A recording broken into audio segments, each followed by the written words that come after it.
ఎంతోమంది గొప్ప దైవజనులకు తర్ఫీదునిస్తున్నటువంటి స్థలము భారత్ బైబిల్ కళాశాల. ఇక్కడ ఉన్నటువంటి వాతావరణం, ప్రకృతి రమణీయత ఎంతో మనో ఉల్లాసాన్ని, హృదయానికి ఎంతో సంతోషాన్ని కలుగు చేస్తూ ఉంటుంది.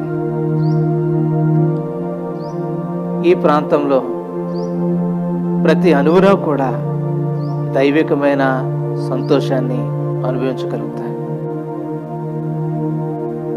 పరిశుద్ధులుగా, దేవుని సేవకులుగా, ప్రార్థనలో, వాక్యములో ఎదుగుతూ ఒకరితో ఒకరు సహకార భావం కలిగినటువంటి వారమై దేవుని పనిలో కొనసాగుతున్నప్పుడు ఆ కలిగే సంతోషము, హృదయాల్లో ఉప్పొంగే ఆ ఆనందము చెప్పడానికి మాటలు సరిపడవు అని ఖచ్చితంగా చెప్పగలను.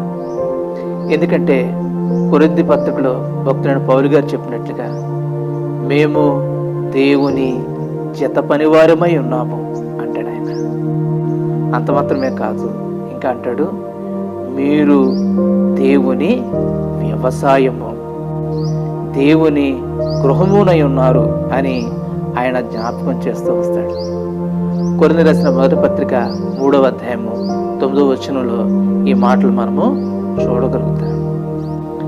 కాబట్టి దేవుని సేవకులుగా, దేవుని చేత ఏర్పరచబడినటువంటి వారుగా, ఏక కుటుంబీకులుగా కలిసి ప్రతి పనిలో ఇలా కొనసాగుతూ ఉన్నప్పుడు దేవుడిచ్చే సంతోషం